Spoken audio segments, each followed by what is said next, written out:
تمہاری ہمت کیسے ہوئی شامیر؟ میں تمہاری چچا کی بیٹی ہوں، تمہاری منگیتر ہوں، کوئی بازار میں بکنے والی جنس نہیں جسے تم اپنی جان چھڑانے کے لیے دشمنوں کے گھر ونی بنا کر بھیج رہے ہو۔ آئزل کی آواز میں کرب اور غصے کی لہر تھی۔ وہ شامیر کے سامنے کھڑی اس کی آنکھوں میں آنکھیں ڈال کر اپنی زندگی کا مقدمہ لڑ رہی تھی۔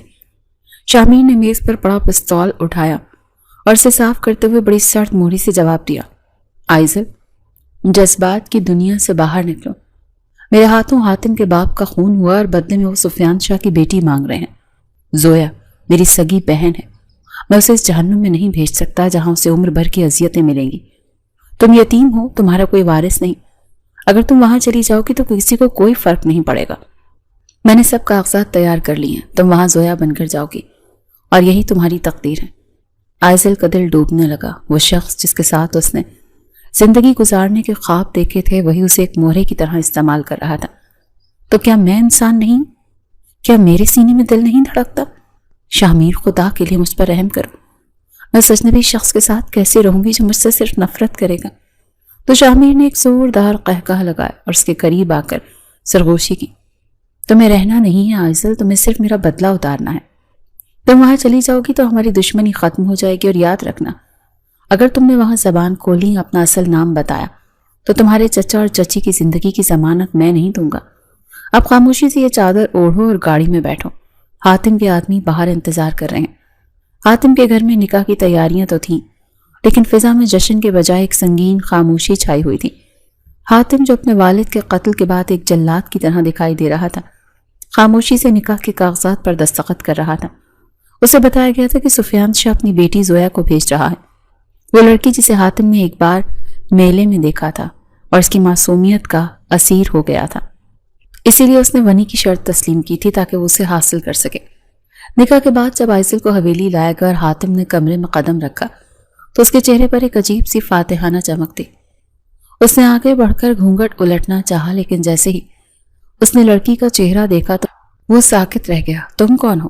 زویا کہاں ہے؟ اس کی آواز کی گرج نے کمرے کے در و دیوار ہلا دیے۔ آئزل جو پہلے ہی خوف سے کانپ رہی تھی، اس کی آنکھوں میں آنسو آ گئے، لیکن وہ شامیر کی دھمکی کی وجہ سے کچھ نہ بول سکی۔ حاتم نے اس کا بازو سختی سے جکڑا اور اسے گھسیٹتے ہوئے ہال میں لے آیا، جہاں اس کی ماں بیگم صاحبہ اپنی ملازمہ کے ساتھ کھڑی تھی۔ ماں، اس شامیر نے میرے ساتھ کھیل کھیلا ہے، یہ زویا نہیں ہے، یہ کوئی اور ہے، اور اس نے ہمیں دھوکہ دیا ہے۔ بیگم صاحبہ نے حیرت اور غصے سے آئزل کو دیکھا اور بولی، حاتم، یہ تو وہی لڑکی ہے جو شامیر کے ساتھ رہتی تھی، اس کے چچا کی بیٹی ہے یہ۔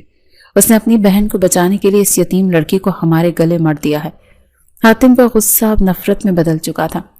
اس نے آئزل کو فرش پر دھکا دیا اور دھاڑا، شامیر، میں تجھے اس دھوکے کی وہ سزا دوں گا کہ تیری نسلیں یاد رکھیں گی، اور یہ لڑکی، یہ میرے لیے مٹی کے ڈھیر سے زیادہ اور کچھ نہیں۔ اسے یہاں سے لے جائیں ماں، مجھے اس کی منحوس شکل بھی نہیں دیکھنی۔ بیٹا، یہ اب ہمارے گھر کی بہو بن کر آئی ہے، بھلے ہی ونی ہے، لوگ کیا کہیں گے؟ بیگم صاحبہ نے حاتم کو ٹھنڈا کرنے کی کوشش کی، لیکن حاتم کے اندر کی آگ بجھنے کا نام نہیں لے رہی تھی۔ کون سی بہو، کیسی عزت؟ جس گھرانے نے میرے باپ کا لہو بہایا، ان کی کسی بھی بیٹی کو میں عزت نہیں دوں گا۔ یہ لڑکی اب اس حویلی کی ملازمہ بن کر رہے گی۔ اسے سر چھپانے کو جگہ دے دیں، لیکن اسے میری بیوی نہ سمجھا جائے۔ میں ابھی ڈیرے پر جا رہا ہوں، اور جب تک میرا غصہ ٹھنڈا نہیں ہوتا میں یہاں قدم نہیں رکھوں گا۔ اس لڑکی کو بتا دیں کہ اس کا جینا اب یہاں کے ملازمین کی مرضی پر منحصر ہے۔ حاتم تیزی سے حویلی سے باہر نکل گیا۔ پیچھے آئزل فرش پر پڑی اپنی قسمت کا ماتم کر رہی تھی۔ بیگم صاحبہ نے اسے حقارت سے دیکھا اور اپنی ملازمہ بشیرہ سے کہا، بشیرہ، اسے پچھلے سٹور روم میں پھینک دو، کل سے یہ حویلی کے برتن دھوئے گی اور صفائی کرے گی۔ اس کے پاس جو کپڑے ہیں وہ سب چھین لو، یہ یہاں دشمن کی بیٹی بن کر آئی ہے اور دشمنوں جیسا ہی سلوک پائے گی۔ بشیرہ نے طرز بھری نگاہوں سے آئزل کو دیکھا، لیکن بیگم صاحبہ کے روب کے سامنے وہ کچھ نہ بول سکی۔ آئزل کو زبردستی اس اندھیرے سٹور روم میں پہنچا دیا، جہاں گرد و غبار اور پرانے سامان کے سوا اور کچھ نہیں تھا۔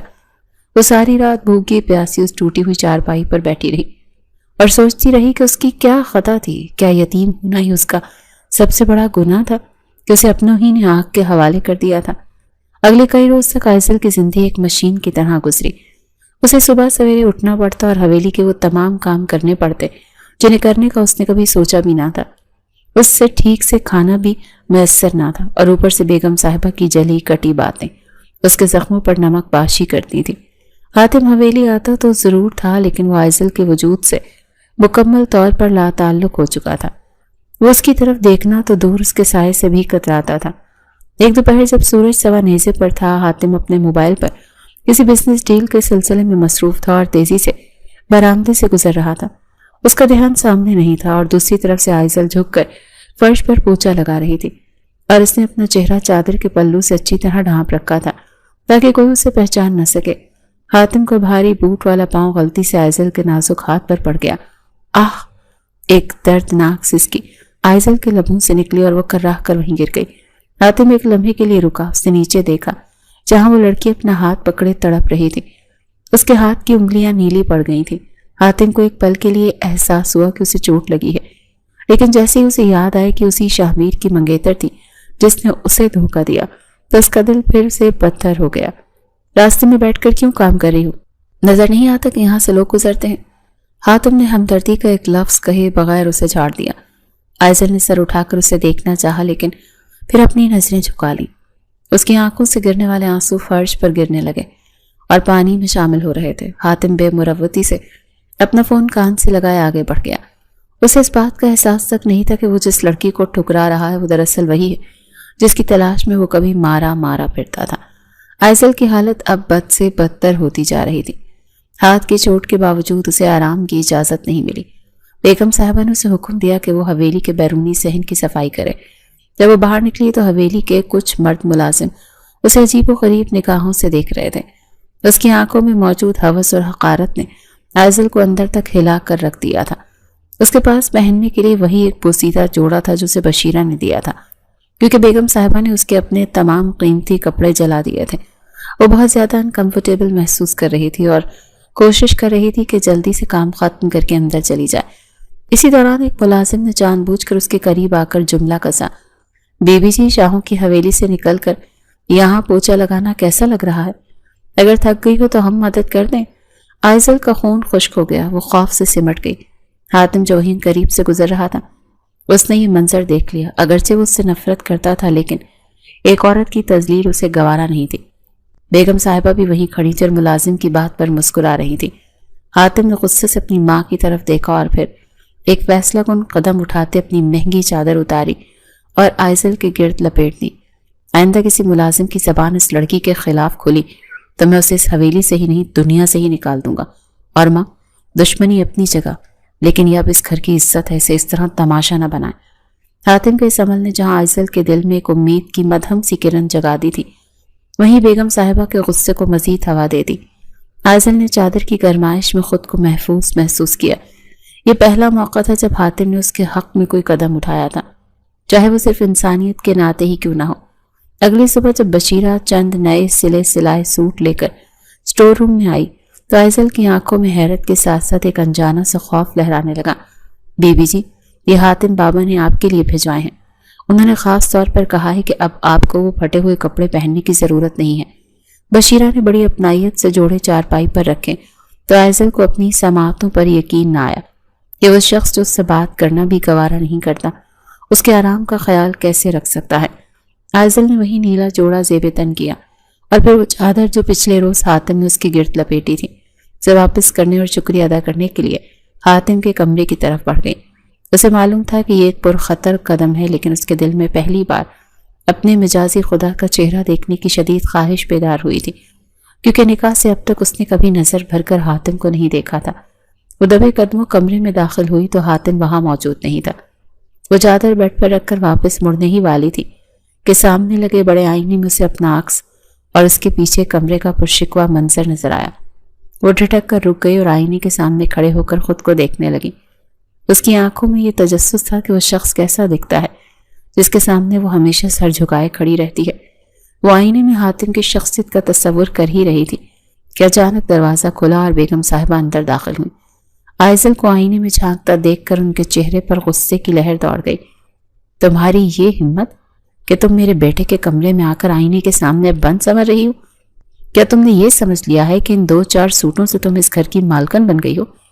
بیگم صاحبہ نے اس کا بازو جھٹک کر اسے آئینے سے دور کیا اور دھمکی آمیز لہجے میں بولی، یاد رکھنا تم یہاں صرف ایک قیدی ہو۔ اگر دوبارہ مجھے یہاں جھانکتی ہوئی ملی نا تو وہ سزا دوں گی کہ تمہاری نسلیں یاد رکھیں گی. ابھی نکلو یہاں سے. آئزل کی زندگی اب اس تنگ و تاریک سٹور روم تک محدود ہو کر رہ گئی تھی جو مردان خانے کے بالکل قریب واقع تھا. اس کمرے کی دیواریں اتنی بوسیدہ تھیں کہ باہر مردوں کی محفلوں، قہقہوں اور مہمانوں کی اونچی آوازیں اسے صاف سنائی دیتی تھی، جس کی وجہ سے وہ راتوں کو سو بھی نہیں پاتی تھی. لیکن وہ اپنی اس تکلیف کا ذکر کسی سے نہیں کرتی تھی کیونکہ اس حویلی میں رہنے کی اجازت ہی بڑی مشکل سے ملی تھی. اور بیگم صاحبہ کو ہر وقت یہ وہم لاحق رہتا تھا کہ یہ دشمن کی بیٹی اور کسی بھی وقت ان سے اپنے باپ کا بدلہ لے سکتی ہے. ایک دوپہر جب حویلی میں مہمانوں کی چہل پہل زیادہ تھی، بیگم صاحبہ کسی بات پر شدید اشتعال میں آ گئی اور سارا غصہ آئزل پر نکال دیا. انہوں نے بغیر کسی وجہ کے آئزل کو مارنا شروع کر دیا. تمہاری موجودگی میرے گھر کی نحوست ہے، میں جتنا تمہیں دیکھتی ہوں میرا خون کھولتا ہے. ان کی چیخیں اور آئزل کی سسکیاں جب حاتم کے کانوں تک پہنچی تو وہ تڑپ اٹھا. وہ کمرے کی طرف بڑھا لیکن دروازے پر ہی رک گیا. اس کی انا اور ماں کی عزت اس کے آڑے آ گئی تھی. وہ سب کے سامنے اپنی ماں کو روک کر انہیں نیچا نہیں دکھانا چاہتا تھا، اسی لیے وہ خاموشی سے الٹے قدموں واپس مڑ گیا. لیکن اس کے دل میں ایک عجیب سی بے چینی تھی. تھوڑی دیر بعد جب بیگم صاحبہ وہاں سے چلی گئیں تو حاتم نے بشیرہ کو خاموشی سے بلایا اور ایک مرہم کی ڈبی اور کچھ ادویات اس کے ہاتھ میں تھما دی. بشیرہ ہی اس لڑکی کو دے دینا اور کہنا کہ اپنا خیال رکھیں، لیکن میرا نام مت لینا. حاتم کی یہ چھپی ہوئی ہمدردی جب بشیرہ کے ذریعے آئزل تک پہنچی تو اسے ایک عجیب سا سکون ملا. اسے احساس ہوا کہ حاتم کی خاموشی کے پیچھے شاید کوئی ایسی مجبوری ہے جو اسے کھل کر سامنے نہیں آنے دے رہی، مگر پھر بھی اس اظہار نے اس کے دکھوں پر مرہم کا کام کیا تھا. دن اسی طرح سے گزر رہے تھے اور حاتم کی نظریں اب اکثر و بیشتر آئزل کا تعاقب کرنے لگی تھیں. اگرچہ وہ ظاہر نہیں کرتا تھا لیکن وہ اس کی خاموش تکلیف کو محسوس کرنے لگا تھا. ایک شام جب سورج ڈھل رہا تھا، آئزل نہانے کے بعد صحن کے کونے میں کھڑی اپنے گیلے لمبے بال سکھا رہی تھی. اس کا رخ دوسری طرف تھا اور اس کے گھٹنوں تک آتے سیاہ چمکدار بال فضا میں لہراتے ہوئے ایک سحر انگیز منظر پیش کر رہے تھے. حاتم جو برآمدے میں کھڑا تھا لاشعوری طور پر وہیں رک گیا اور بڑی گہری نظروں سے اسے دیکھنے لگا. اسے پہلی بار احساس ہوا کہ وہ لڑکی جسے وہ دشمن سمجھ کر دھتکار رہا ہے وہ کتنی معصوم اور پرکشش ہے. اس کی پسندیدگی اور نظروں کا ارتعاش بیگم صاحبہ نے دور کھڑے بھانپ لیا تھا اور ان کے دل میں خوف بیٹھ گیا کہ کہیں ان کا بیٹا اس لڑکی کے دام میں نہ آ جائے. اگلی روز جب حاتم حویلی میں موجود نہیں تھا تو بیگم صاحبہ نے ایک کینچی اٹھائی اور غصے میں بھری ہوئی سٹور روم میں داخل ہوئی. آئزل نے جب انہیں اس روپ میں دیکھا تو بری طرح سے سہم گئی. بیگم صاحبہ مجھ سے کیا غلطی ہو گئی ہے، خدا کے لیے مجھے معاف کر دیں. وہ ان کے پاؤں میں گر کر رونے لگی. لیکن بیگم صاحبہ پر جیسے جنون سوار تھا. تمہارے یہ بال میرے بیٹے کو بہکا رہے ہیں نا، اب نہ یہ بال رہیں گے نہ وہ تمہیں اس نظر سے دیکھے گا. آئزل کے 1000 بار منت سماجت اور معافی مانگنے کے باوجود بھی بیگم صاحبہ نے بے دردی سے اس کے لمبے بال کاٹ دیے. فرش پر بکھرے اپنے بالوں کو دیکھ کر آئزل کا کلیجہ منہ کو آ گیا. وہ پھوٹ پھوٹ کر رونے لگی اور اسی لمحے اس نے عہد کر لیا کہ وہ اب کبھی حاتم کے سامنے نہیں آئے گی.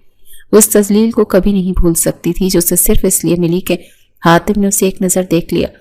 کئی مہینے بیت گئے. حویلی میں اب حاتم کی شادی اور منگنی کا شور اٹھنے لگا تھا. بیگم صاحبہ نے اس کے لیے ایک بڑے خاندان کی لڑکی کا انتخاب کیا تھا اور حاتم نے بھی بظاہر کوئی اعتراض نہیں کیا تھا. جس روز حاتم کی منگنی کی تقریب تھی پوری حویلی مہمانوں سے بھری ہوئی تھی اور آئزل کو کچن کے کاموں اور مہمانوں کی خدمت پر لگا دیا گیا تھا. بیگم صاحبہ نے اسے حاتم کے منگیتر کا بھاری کامدار لہنگا پریس کرنے کے لیے دیا. آئزل کی طبیعت تھکن اور بیماری کی وجہ سے بوجھل تھی. کام کے دوران اسے چکر آیا اور استری لہنگے پر ہی رہ گئی. دیکھتے ہی دیکھتے وہ قیمتی لباس چل کر راکھ ہو گیا. جب بیگم صاحبہ نے یہ دیکھا تو وہ آپے سے باہر ہو گئی. انہوں نے تمام مہمانوں اور ملازمین کے سامنے آئزل پر سرعام تھپڑوں کی بارش کر دی. تو نے جان بوجھ کر یہ کیا تاکہ میری خوشیوں کو گرہن لگ سکے؟ تو ایک منحوس لڑکی. ان کا غصہ یہیں ٹھنڈا نہیں ہوا. انہوں نے ملازمین کو حکم دیا کہ اسے ابھی کے ابھی گھسیٹ کر تہہ خانے میں بند کر دو اور اسے تب تک کھانا نہ دیا جائے جب تک یہ اپنی موت ہی نہ مر جائے. حاتم جو دور کھڑا یہ سب دیکھ رہا تھا اس کی آنکھوں میں کرب تھا لیکن وہ خاموش رہا. اسے لگ رہا تھا شاید یہ سزا آئزل کی لاپرواہی کا نتیجہ ہے، مگر اسے یہ علم نہیں تھا کہ یہ خاموشی اسے عمر بھر کے پچھتاوے کی طرف لے جا رہی ہے. اگلے روز جب بشیرہ چھپ کر اسے کھانا دینے تہہ خانے میں گئی تو وہاں کا منظر دیکھ کر اس کی چیخ نکل گئی. آئزل فرش پر بے ہوش پڑی تھی اور اسے شدید بخار تھا. جب ڈاکٹر کو بلایا گیا تو انکشاف ہوا کہ اسے ٹی بی ہو چکی ہے اور اس کی حالت تشویشناک ہے. بیگم صاحبہ کو جب یہ پتہ چلا تو ہمدردی کے بجائے ان کے ماتھے پر بل پڑ گئے۔ اس بیمار لڑکی کو یہاں رکھ کر کیا میں باقی سب کو بھی بیمار کروں گی؟ اسے کہیں دور لے جاؤ، مجھے اس کی شکل بھی نہیں دیکھنی اب اس حویلی میں، نظر نہ آئے یہ۔ انہوں نے ان 2 ملازموں کو بلایا جو پہلے ہی آئزل پر بری نظر رکھتے تھے، اور انہیں حکم دیا کہ اسے شہر کے کسی اسپتال میں چھوڑیں۔ لیکن ان ملازمین کے ذہن میں تو کچھ اور ہی چل رہا تھا۔ اسے اسپتال سے لے جانے کے بجائے ایک ایسے کوٹھے پر لے گئے جہاں انسانیت کی بولی لگتی تھی۔ انہوں نے آئزل کو وہاں بھیج دیا اور حویلی واپس آ کر جھوٹ بول دیا کہ لڑکی کو ہم اسپتال کے قریب چھوڑ آئے ہیں۔ حاتم جب واپس آیا اور اسے یہ خبر ملی تو اسے لگا جیسے اس کے اندر کچھ ٹوٹ گیا ہو۔ اسے اس وقت معلوم ہوا کہ وہ لڑکی جسے وہ 4 سالوں سے ڈھونڈ رہا تھا وہ سفیان شاہ کی بیٹی زویا نہیں بلکہ اس کی بھتیجی اور شاہ کے منگیتر آئزل ہی تھی، جس سے اس کا نکاح تو پہلے ہی ہو چکا تھا، لیکن وہ اسے پہچاننے میں بہت دیر کر چکا تھا۔ وہ پاگلوں کی طرح اس جگہ پہنچا جہاں ملازمین نے اسے چھوڑنے کا دعویٰ کیا تھا، مگر وہاں اسے آئزل کا کوئی نشان نہ ملا۔ اسے احساس ہوا کہ اس کے ساتھ بہت بڑا دھوکہ ہوا ہے، اور وہ لڑکی جسے وہ اپنی زندگی بنانا چاہتا تھا اسے اس کی اپنی ماں اور ملازمین نے کہیں غائب کر دیا ہے۔ یہ شادی نہیں ہو سکتی ماں، میں نے منگنی توڑ دی ہے اور اب اس حویلی میں کوئی جشن نہیں ہوگا۔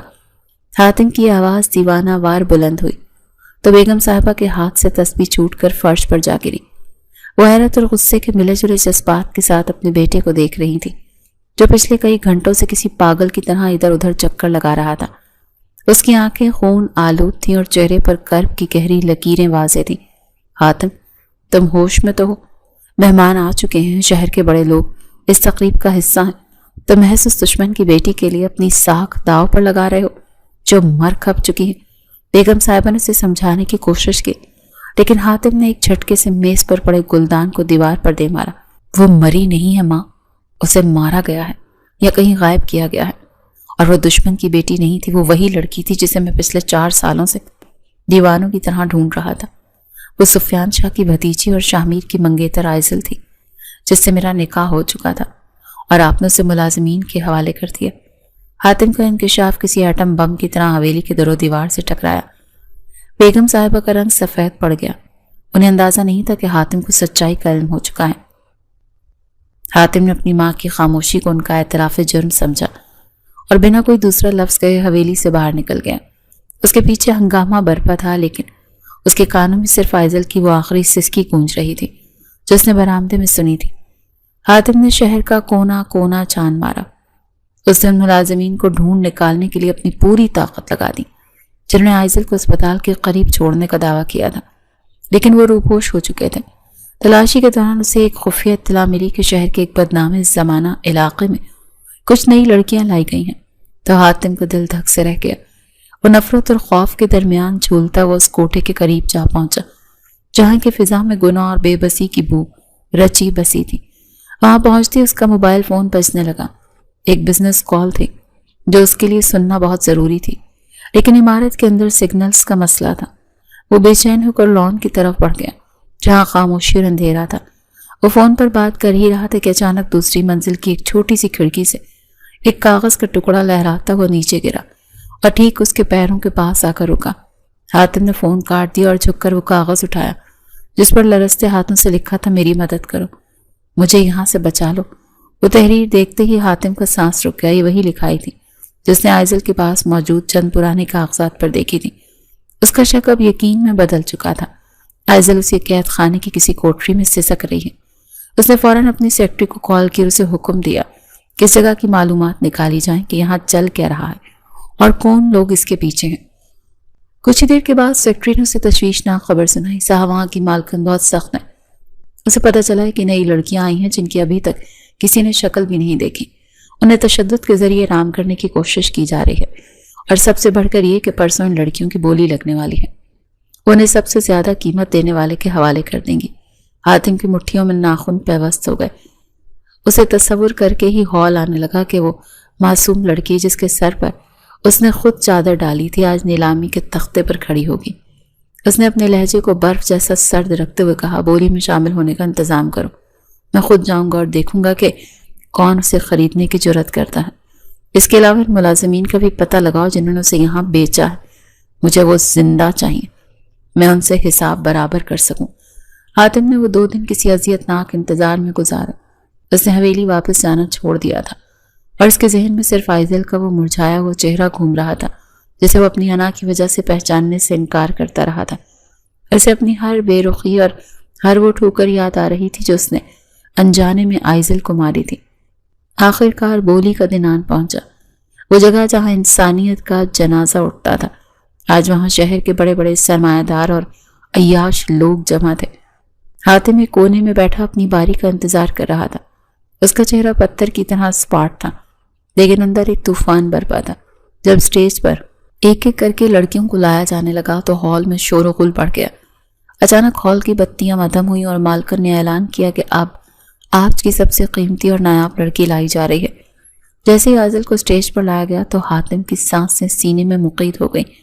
وہ اتنی کمزور ہو چکی تھی کہ دو عورتوں نے اسے سہارا دے کر کھڑا کیا ہوا تھا۔ اس کی آنکھوں پر پٹی بندھی تھی لیکن اس کے ہونٹ لرز رہے تھے جیسے وہ کوئی دعا مانگ رہی ہو۔ بولی شروع ہوئی، 5 لاکھ، 10 لاکھ، 20 لاکھ۔ لوگ قیمتیں لگا رہے تھے جیسے وہ کوئی انسان نہیں بلکہ گوشت کا ٹکڑا ہو۔ حاتم اب مزید ضبط نہیں کر سکا۔ وہ اپنی نشت سے کھڑا ہوا اور بلند آواز میں کہا، 1 کروڑ۔ پورا ہال سکتے میں آ گیا۔ سب کی نظریں اس شخص پر تھیں جس نے ایک گمنام لڑکی کے لیے اتنی بڑی رقم لگا دی تھی۔ مالکن نے مسکرا کر ہتھوڑا مارا اور آئزل کی ملکیت حاتم کے نام کر دی۔ حاتم تیزی سے اسٹیج کی طرف بڑھا اور ان عورتوں کے ہاتھوں سے آئزل کو چھین کر اپنی آغوش میں لے لیا۔ اسے وہاں سے نکالتے وقت حاتم کے دل میں ایک طرف سے پانے کا سکون تھا تو دوسری طرف یہ جاننے کی تڑپ کہ اس کی اپنی ماں اس سب میں کتنی ملوث تھی۔ حاتم اسے لے کر سیدھا اپنے شہر والے اپارٹمنٹ میں آیا۔ اسے حویلی لے جانا بھی خطرے سے خالی نہیں تھا۔ جب اس نے آئزل کی آنکھوں سے پٹی کھولی تو وہ خوف سے پیچھے ہٹ گئی اور چلانے لگی کہ خدا کے لیے مجھے مت چھونا، مجھے مارو مت، میں کچھ نہیں کروں گی۔ اس کی ذہنی حالت دیکھ کر حاتم کا دل پھٹ گیا۔ آئزل، یہ میں ہوں۔ حاتم، تم محفوظ ہو۔ اس نے تسلی دینے کی کوشش کی لیکن آئزل کی آنکھوں میں وحشت تھی۔ حاتم صاحب، نہیں، آپ تو مجھ سے نفرت کرتے ہیں۔ آپ نے تو مجھے مرنے کے لیے چھوڑ دیا تھا۔ آپ یہاں کیوں آئے ہیں؟ کیا آپ بھی مجھے خریدنے آئے ہیں؟ اس کے سوالات حاتم کے جگر میں تیر کی طرح پیوست ہو رہے تھے۔ مجھے معاف کر دو آئزل، مجھے نہیں معلوم تھا کہ تمہارے ساتھ یہ سب ہو رہا ہے۔ میں تمہیں واپس لینے آیا ہوں۔ حاتم نے اس کے ہاتھ تھامنے چاہے تو اسے وہاں زخموں کے نشان نظر آئے۔ اسے پتہ چلا کہ کوٹھے کی مالکن اسے اس کام کے لیے مجبور کرنے کے لیے بے دردی سے مارتی پیٹتی رہی تھی، جس کا اثر یہ ہوا کہ حاتم کے اپارٹمنٹ میں واپسی کے بعد بھی وہ اکثر رات کو ڈر کر اٹھ جاتی تھی اور چیخیں مارنے لگتی تھی۔ تب حاتم اسے اپنے سینے سے لگا کر چپ کرواتا اور آئزل کو تسلی دیتا۔ حاتم کو اب احساس ہو رہا تھا کہ اس نے ایک معصوم جان پر کتنا ظلم ڈھایا تھا۔ وہ اسے اس تاریکی سے نکالنے کا عہد کر چکا تھا لیکن اسے یہ نہیں معلوم تھا کہ ابھی اس کے سامنے ایک اور بڑا انکشاف باقی ہے جو ان دونوں کی زندگیوں کو ہمیشہ کے لیے بدل دے گا۔ شہر کے اپارٹمنٹ کی کھڑکی سے چھنتی چاندنی کمرے میں پھیلی تھی جہاں حاتم صوفے پر بیٹھا سامنے ساکت کھڑی آئزل کو دیکھ رہا تھا۔ اس کی آنکھوں میں غصہ اور الجھن کی ایک عجیب سی آمیزش تھی۔ تم ان ملازمین کے ساتھ کیوں گئی تھی آئزل؟ کیا تمہیں ذرا بھی احساس نہیں تھا کہ وہ تمہیں کہاں لے جا رہے ہیں؟ کیا تم حویلی سے اتنی بیزار تھی کہ اپنی مرضی سے ان کے ساتھ نکل کھڑی ہوئی؟ حاتم کے لہجے میں چھپی تلخی نے آئزل کے ضبط کے بندھن توڑ دیے۔ وہ پھوٹ پھوٹ کر رو دی۔ اس کے آنسو اس کی بے گناہی کی گواہی دے رہے تھے۔ حاتم صاحب، آپ مجھ سے یہ سوال کر رہے ہیں کہ میں اپنی مرضی سے کیوں جاتی؟ مجھے تو بتایا گیا تھا کہ بیگم صاحبہ نے مجھے نکال دیا۔ ان ملازمین نے مجھے بے ہوشی کی حالت میں گاڑی میں ڈالا۔ میں بیمار تھی، مجھے ٹی بی تھی، مجھ میں مزاحمت کی سکت نہیں تھی۔ انہوں نے مجھے بیچا تھا حاتم صاحب، اور سب سے تکلیف دہ بات یہ ہے کہ انہیں ایسا کرنے کا حکم کسی اور نے نہیں، آپ کی اپنی ماں نے دیا تھا۔ آئزل کی آواز میں برسوں کا کرب سمٹ آیا تھا۔ اس انکشاف نے حاتم کے پیروں تلے سے زمین نکال دی۔ اسے لگا جیسے کسی نے اس کے وجود پر برفیلا پانی ڈال دیا ہو۔ وہ جسے اب تک محض ملازمین کی خود سری سمجھ رہا تھا، وہ دراصل اس کی ماں کی سوچی سمجھی سازش تھی۔ حاتم کا سر چکرانے لگا۔ اسے اپنی ماں کی ممتا کے پیچھے چھپی ہوئی سفاک عورت نظر آنے لگی جس نے ایک معصوم لڑکی کی زندگی کا سودا محض انتقام کی آگ بجھانے کے لیے کر دیا تھا۔ وقت اپنی رفتار سے گزرتا رہا اور ان 2 مہینوں میں حاتم نے آئزل کو وہ سکون اور توجہ دی جس کی وہ حقدار تھی۔ وہ اس کا بہترین علاج کروا رہا تھا اور اس کی ہر چھوٹی بڑی ضرورت کا خیال رکھتا تھا، لیکن کوٹھے کی وہ تلخ یادیں آئزل کا پیچھا نہیں چھوڑ رہی تھیں۔ وہ اکثر رات کو ہڑبڑا کر اٹھ بیٹھتی اسے لگتا ہے جیسے مالکن اسے مارنے کے لیے کوڑا اٹھائے کھڑی ہے۔ ایسے میں حاتم اسے اپنے حصار میں لیتا اور اس وقت تک اس کا ہاتھ تھامے رکھتا جب تک وہ دوبارہ سو نہیں جاتی۔ ایک صبح جب آئزل کی طبیعت بہت زیادہ ناساز ہوئی تو حاتم اسے ڈاکٹر کے پاس لے گیا، جہاں ٹیسٹ کے بعد ڈاکٹر نے مسکراتے ہوئے حاتم کو مبارکباد دی۔ مسٹر حاتم، آپ کی اہلیہ امید سے ہیں، 2 مہینے ہو چکے۔ یہ خبر حاتم کے لیے کسی معجزے سے کم نہ تھی۔ اس کے چہرے پر ایک اداس سی مسکراہٹ آ گئی۔ اسے لگا جیسے خدا اسے اس کے گناہوں کا کفارہ ادا کرنے کا موقع دے رہا ہے۔ آئزل، اب ہم چھپ کر نہیں رہیں گے۔ یہ بچہ میرا ہے، میری پہچان ہے۔ میں اسے وہ تمام حقوق دوں گا جو مجھ سے چھین لیے گئے تھے۔ اب وقت آ گیا ہے کہ ہم حویلی واپس چلیں اور اس سچائی کا سامنا کریں جسے میری ماں جھٹلاتی رہی ہے۔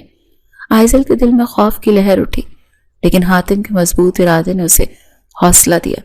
وہ جانتی تھی یہ سفر آسان نہیں ہوگا، لیکن اب وہ اکیلی نہیں تھی۔ اس کے ساتھ حاتم کا مان اور اس کے وجود میں پلنے والی ایک نئی زندگی تھی۔ حاتم جب آئزل کو لے کر حویلی پہنچا تو وہاں کوہرام مچ گیا۔ بیگم صاحبہ جو صحن میں بیٹھی تھی آئزل کو دوبارہ اپنے سامنے دیکھ کر غصے سے بھڑک اٹھی۔ وہ تیزی سے آگے بڑھی اور اس سے پہلے کہ حاتم کچھ کہہ پاتا انہوں نے پوری قوت سے آئزل کے چہرے پر تھپڑ دے مارا۔ بے شرم لڑکی، تو پھر سے اس گھر کی دہلیز ناپاک کرنے آ گئی۔ کوٹھوں پر رہنے والی عورتیں جب کہیں جگہ نہیں ملتی تو وہ پرانے ٹھکانوں کا رخ کرتی ہیں۔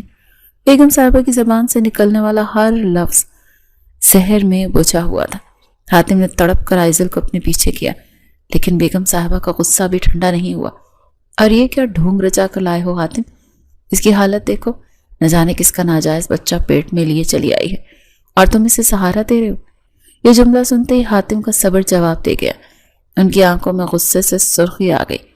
اس سے پہلی بار اپنی ماں کے سامنے اپنی آواز بلند کی، بس کریں ماں، بہت ہو گیا۔ آئندہ اس لڑکی کے خلاف یا اس بچے کے خلاف میں ایک لفظ نہیں سنوں گا۔ یہ بچہ میرا ہے، میرا اپنا خون ہے، اور یہ کوئی ناجائز اولاد نہیں بلکہ اس گھر کا وارث ہے۔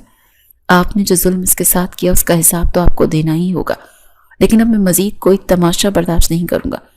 بیگم صاحبہ حیرت سے اپنے بیٹے کو دیکھ رہی تھی جو ایک لڑکی کی خاطر ان کے سامنے دیوار بن کر کھڑا تھا۔ حاتم، تم ایک گری ہوئی لڑکی کی وجہ سے اپنی ماں سے بحث کر رہے ہو؟ کیا تم بھول گئے کہ اس کے خاندان نے تمہارے باپ کا قتل کیا تھا؟ تم اپنے باپ کا خون بھول گئے؟ بیگم صاحبہ نے جذباتی وار کرنا چاہا، لیکن حاتم کے پاس اب ہر سوال کا جواب تھا۔ اس نے ایک طنزیہ مسکراہٹ کے ساتھ اپنی ماں کی آنکھوں میں جھانکا۔ کیسا باپ ماں؟ وہ باپ جو شرافت کا لبادہ اوڑھ کر راتیں کوٹھوں پر رنگین کرتا تھا، وہ باپ جو غریبوں کی زمینوں پر قبضہ کرتا تھا اور لوگوں پر ایسے مظالم ڈھاتا تھا کہ روح کام جائے۔ میں نے ان کے وہ تمام سیاہ کارنامے پڑھ لیے ہیں جو آپ نے برسوں پردوں میں چھپائے رکھے تھے۔ شاہ امیر کے خاندان کی دشمنی بھی تو ابا جی کے ہی کسی گناہ کا نتیجہ تھی۔ جس باپ کے دامن پر اتنے داغ ہوں اس کے خون کا بدلہ ایک معصوم لڑکی سے لینا کہاں کی شرافت ہے؟ حاتم کے انکشافات نے بیگم صاحبہ کو گونگا کر دیا تھا۔ ان کا وہ غرور، وہ مصنوعی وقار خاک میں مل گیا جو انہیں اپنے شوہر کی جھوٹی شرافت پر قائم کر رکھا تھا۔ حاتم نے آئزل کا ہاتھ تھاما اور اسے کمرے کی طرف لے گیا۔ پیچھے بیگم صاحبہ بت بنی کھڑی رہ گئی۔ انہیں احساس ہو گیا تھا کہ آج انہوں نے نہ صرف اپنا بیٹا کھویا ہے بلکہ وہ طاقت بھی جو اس حویلی میں استعمال کرتی آئی تھی۔ حاتم اور آئزل کی حویلی میں قیام ایک عجیب سی کشیدگی پیدا کرتی تھی۔ حاتم کی ماں کا رویہ ابھی بھی آئزل کے ساتھ سرد اور نفرت آمیز تھا۔ وہ ہر وقت اسے نیچا دکھانے کی کوشش کرتی اور اس پر ذہنی دباؤ ڈالتی رہتی۔ آئزل جو پہلے ہی کمزور تھی اس ٹینشن کو برداشت نہ کر سکی اور ایک روز برآمدے میں کام کرتے ہوئے اچانک بے ہوش ہو کر گر پڑی۔ حاتم جو وہیں موجود تھا اسے اٹھا کر فوراً سے ہسپتال لے گیا۔ ڈاکٹر نے معائنے کے بعد تشویش کا اظہار کیا۔ مسٹر حاتم، مریضہ بہت زیادہ ذہنی دباؤ کا شکار ہے۔ اگر یہی صورتحال رہی تو بچے اور ماں دونوں کی زندگی کو خطرہ ہو سکتا ہے۔ انہیں پرسکون ماحول کی ضرورت ہے۔ حاتم نے وہیں کھڑے کھڑے ایک بڑا فیصلہ کیا۔ اسے واپس اس حویلی میں نہیں لے جائے گا جہاں اس کی ماں کا سایہ اسے ڈراتا ہے۔ آئزل، ہم اب حویلی میں نہیں رہیں گے، میں تمہیں شہر لے کر جا رہا ہوں۔ وہاں ہم دونوں ایک نئی زندگیاں بسائیں گے جہاں کوئی تمہیں دکھ دینے والا نہیں ہوگا۔ حاتم اسے شہر کے خوبصورت اور پرسکون گھر میں لے آیا جہاں وہ دونوں بہت خوش رہنے لگے۔ حاتم اب اپنا زیادہ تر وقت آئزل کے ساتھ ہی گزارتا، اسے گھمانے لے جاتا، اس کے چھوٹے چھوٹے نخرے اٹھاتا۔ آئزل کو لگ رہا تھا جیسے وہ کسی خوبصورت خواب میں جی رہی ہے جہاں پہلی بار اسے ایک بیوی اور ایک ماں ہونے کی حقیقی مان مل رہا تھا۔ حویلی کے وسیع و عریض سر و دیوار اب بیگم صاحبہ کو کاٹنے کو دوڑتے تھے۔ وہ عالیشان کمرہ جہاں کبھی ان کی حاکمیت کے ڈنکے بجتے تھے اب ایک قبرستان کی طرح خاموش تھا۔ حاتم کو شہر گئے کئی ہفتے بیت چکے تھے اور ان ہفتوں میں حویلی کی رونق جیسے کہیں کھو سی گئی تھی۔ بیگم صاحبہ اکثر برآمدے میں بیٹھ کر اس خالی جگہ کو تکتی رہتی جہاں کبھی آئزل سر جھکائے فرش صاف کیا کرتی تھی۔ انہیں رہ رہ کر حاتم کے الفاظ یاد آتے جنہوں نے ان کے شوہر کی مصنوعی وقار کا جنازہ نکال دیا۔ میں اکیلی رہ گئی ہوں بشیرہ، میرا بیٹا ایک ایسی لڑکی کے لیے مجھے چھوڑ گیا جسے میں نے قدموں کی دھول سمجھا تھا۔ بیگم صاحبہ نے پہلی بار شکستہ لہجے میں اپنے وفادار ملازمہ سے دل کا حال کہا۔ بشیرہ نے ہمت جمع کر کے جواب دیا، بیگم صاحبہ قصور اس لڑکی کا نہیں تھا، وہ تو صرف تقدیر کے ہاتھوں مجبور تھی۔ آپ نے اسے دشمن سمجھا لیکن وہ تو آپ کے اپنے گھر کا سکون بن سکتی تھی۔ حاتم بابا اسے نہیں چھوڑ سکتے کیونکہ وہ اس کی روح میں بس چکی ہے۔ اگر آپ چاہتی ہیں کہ آپ کا بیٹا واپس آ جائے تو آپ کو اس لڑکی کو اپنی بہو ماننا ہی ہوگا، ورنہ یہ حویلی ایسے ہی ویران رہے گی۔ بیگم صاحبہ کی انا اور مامتا کے درمیان ایک جنگ چھڑی ہوئی تھی، لیکن تنہائی کے خوف نے آخر کار انہیں جھکنے پر مجبور کر دیا۔ انہیں احساس ہوا کہ حاتم کو آئزل سے الگ کرنا ناممکن ہے اور اگر وہ بضد رہیں تو وہ ہمیشہ کے لیے اپنے اکلوتے بیٹے سے ہاتھ دھو بیٹھیں گی۔ شہر کے ایک پرسکون علاقے کے چھوٹے سے مگر خوبصورت گھر میں زندگی ایک الگ ہی ڈھب پر سوار تھی۔ حاتم اور آئزل کے درمیان اب وہ تلخی نہیں رہی تھی بلکہ ایک خاموش محبت نے جگہ لے لی تھی۔ آئزل کے چہرے پر اب وہ ڈر اور خوف نہیں تھا جو حویلی کے دیواروں نے اسے دیا تھا۔ ایک شام جب وہ دونوں لان میں بیٹھے چائے پی رہے تھے، اچانک گیٹ پر دستک ہوئی۔ حاتم نے دروازہ کھولا تو سامنے اپنی ماں کو دیکھ کر وہ حیرت زدہ رہ گیا۔ بیگم صاحبہ کے چہرے پر وہ انا تکبر نہیں تھا بلکہ ندامت کی ایک گہری چھاپ تھی۔ حاتم، کیا تم اپنی ماں کو دروازے پر ہی کھڑا رکھو گے؟ ان کی آواز میں لرزش تھی۔ آئزل بھی اٹھ کر قریب آ گئی تھی۔ اسے لگا جیسے وہ دوبارہ کسی مصیبت میں گھیر لی جائے گی، لیکن بیگم صاحبہ نے آگے بڑھ کر آئزل کے سر پر ہاتھ رکھا اور اسے اپنے گلے سے لگا لیا۔ مجھے معاف کر دو آئزل، میں نے تمہارے ساتھ بہت برا سلوک کیا۔ میں دشمنی میں اتنی اندھی ہو گئی تھی کہ ایک معصوم جان کو پہچان نہ سکی۔ حاتم ٹھیک کہتا تھا، میرا شوہر کوئی فرشتہ نہیں تھا، لیکن تم نے تو صبر کی انتہا کر دی۔ بیگم صاحبہ کے آنسو آئزل کے کاندھے پر گرے تو آئزل کا دل بھی پگھل گیا۔ آئزل نے کبھی بدلہ لینے کا نہیں سوچا تھا۔ اس نے سسکتے ہوئے کہا، بیگم صاحبہ میں نے آپ سے کبھی گلہ نہیں کیا، آپ میرے شوہر کی ماں ہیں، آپ کا حق تھا مجھ پر۔ حاتم اپنی ماں کی اس تبدیلی پر حیران بھی تھا اور خوش بھی۔ اسے لگ رہا تھا کہ آپ اس کی زندگی کے بکھرے ہوئے مہرے ترتیب پا رہے ہیں۔ حاتم کی ماں نے اصرار کیا کہ وہ دونوں واپس حویلی چلیں کیونکہ وہ اب آئزل کی گود بھرائی کی رسم وہیں کرنا چاہتی تھی۔ حاتم پہلے تو ہچکچایا لیکن آئزل کے کہنے پر وہ بھی مان گیا۔ جب وہ دوبارہ حویلی پہنچے تو وہاں کا ماحول بالکل بدلا ہوا تھا۔ بیگم صاحبہ نے آئزل کے لیے وہی کمرہ تیار کروایا تھا جو کبھی حاتم کا خاص کمرہ ہوا کرتا تھا۔ بشیرہ اور باقی ملازمین آئزل کو دیکھ کر خوشی سے نہال تھے کیونکہ وہ جانتے تھے کہ اس لڑکی نے کتنا ظلم سہا ہے۔ گود بھرائی کی رسم والے دن حویلی کو دلہن کی طرح سجایا گیا تھا۔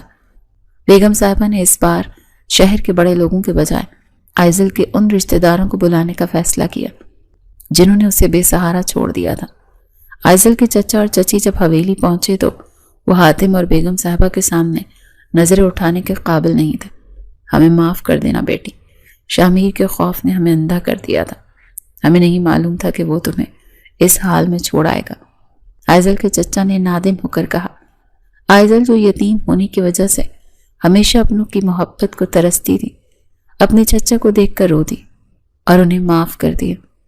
حاتم نے اپنے سسرالیوں کو ایک باوقار طریقے سے خوش آمدید کہا۔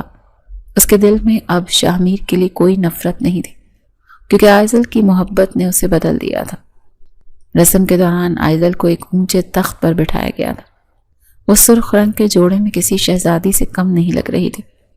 بیگم صاحبہ نے خود اسے زیور پہنائے اور اس کے سامنے اعلان کیا کہ آج سے آئزل اس حویلی کی اصل مالکن ہے۔ اس نے ہمیں وہ دیا جو ہم نے کبھی سوچا بھی نہیں تھا۔ اس نے دشمنی کو محبت میں بدل دیا۔ جب سب لوگ مبارک باتیں دے رہے تھے تو حاتم نے آئزل کے قریب آ کر سرگوشی کی۔ دیکھا آئزل، سچائی کی ہمیشہ جیت ہوتی ہے۔ تم نے اپنے صبر سے میری ماں کا دل جیت لیا، اور آج اس حویلی کے ہر دیوار تمہاری گواہی دے رہی ہے۔ آئزل کی آنکھوں میں خوشی کے آنسو تھے۔ اسے وہ دن یاد آ رہے تھے جب وہ اس حویلی کے اسٹور روم میں بھوکی پیاسی پڑی رہتی تھی، اور آج وہی حویلی اس کے قدموں میں تھی۔ شاہ میر کے بارے میں پتہ چلا کہ وہ اپنے ہی کیے ہوئے گناہوں کی وجہ سے ملک چھوڑ کر بھاگ گیا ہے، اور اس کے خاندان نے حاتم کے خاندان کے ساتھ تمام دشمنیاں ختم کرنے کا معاہدہ کر لیا ہے۔ حویلی کی فضا اب سازشوں سے پاک تھی، اور بیگم صاحبہ کا رویہ آئزل کے ساتھ ایک ماں جیسا ہو گیا تھا۔ وہ اب آئزل کے کھانے پینے اور آرام کا خود خیال رکھتی تھی، اور حاتم سے زیادہ آئزل کے حق میں بولتی تھی۔ رات کے پچھلے پہر جب تمام مہمان جا چکے تھے تو حاتم اور آئزل برآمدے میں کھڑے چاندنی کا نظارہ کر رہے تھے۔ حاتم صاحب، کیا آپ کو اب بھی لگتا ہے کہ میں دشمن کی بیٹی ہوں؟ آئزل نے چھیڑتے ہوئے پوچھا۔ حاتم نے اس کا ہاتھ تھاما اور سنجیدگی سے اس کی آنکھوں میں دیکھا۔ تم کبھی دشمن کی بیٹی تھی ہی نہیں آئزل، تم تو وہ دعا ہو جو شاید میرے باپ کے کسی ایک بھلے کام کی وجہ سے ہمیں مل گئی۔ تم نے نہ صرف اس گھر کو وارث دیا بلکہ مجھے ایک نیا انسان بنا دیا۔ میں وعدہ کرتا ہوں کہ اب تمہاری زندگی میں کبھی کوئی دکھ نہیں آنے دوں گا۔ آئزل نے اپنا سر حاتم کے کاندھے پر رکھ دیا۔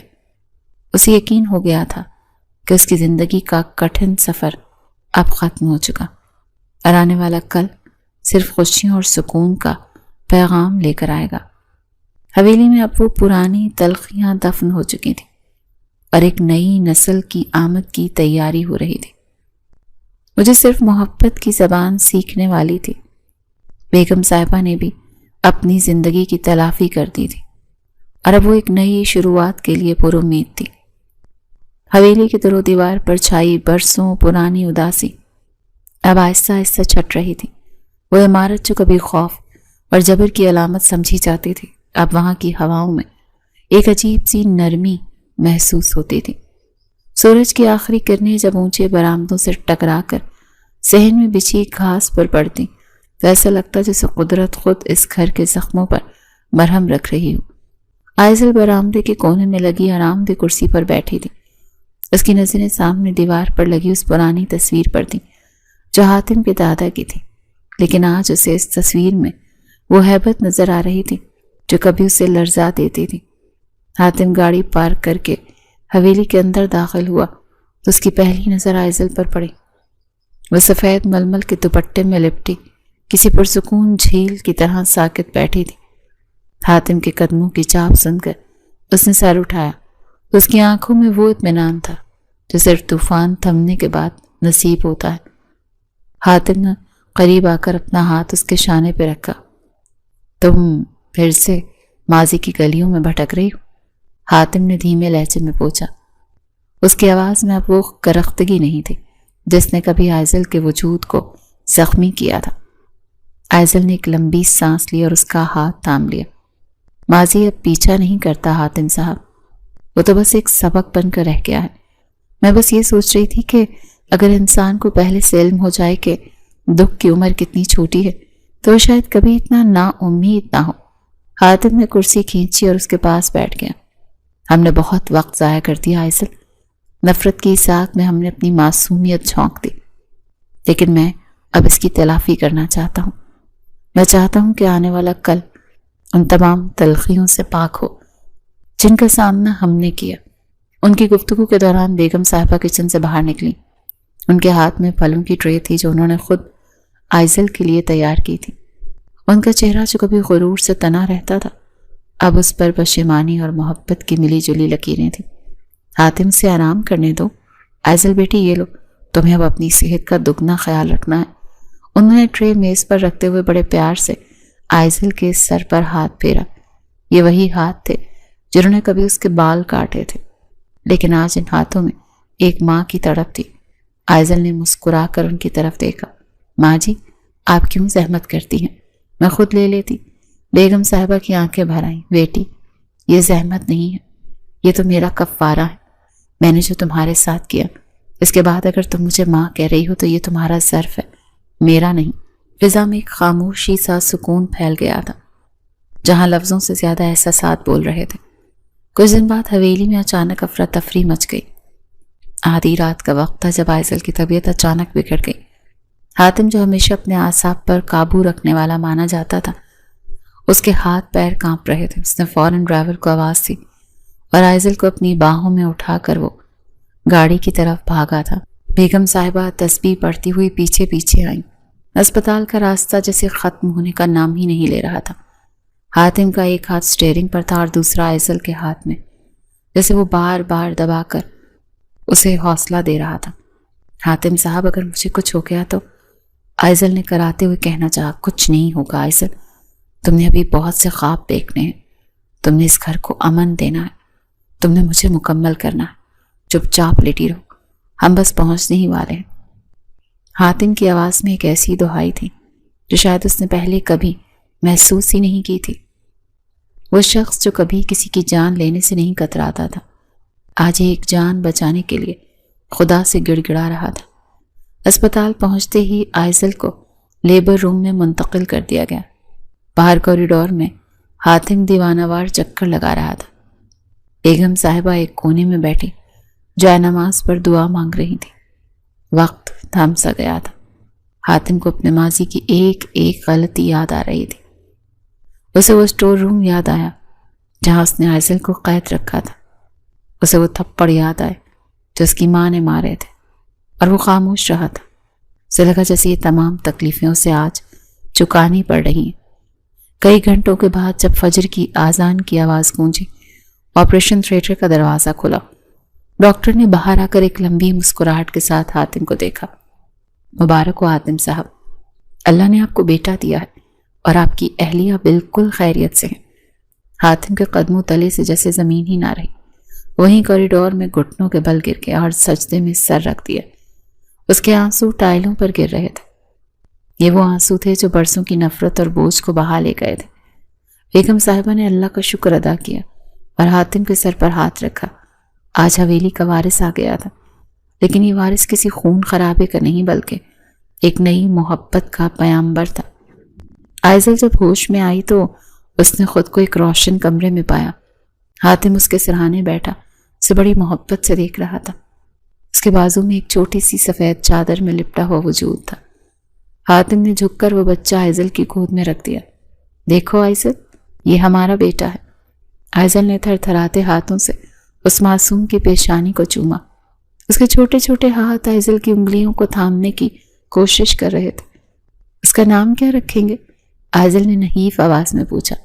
حاتم نے گہری نظروں سے اسے دیکھا اور بولا، ہم اسے امن کہیں گے، کیونکہ اس کی آمد نے ہماری زندگیوں میں وہ امن لایا ہے جس کے لیے ہم نسلوں سے ترس رہے تھے۔ یہ دشمنی کا آخری نشان ہوگا اور ایک نئی دوستی کی پہلی بنیاد۔ آئزل کی آنکھوں سے خوشی کے آنسو چھلک پڑے۔ امن کتنا خوبصورت لفظ تھا اور کتنا بھاری مطلب۔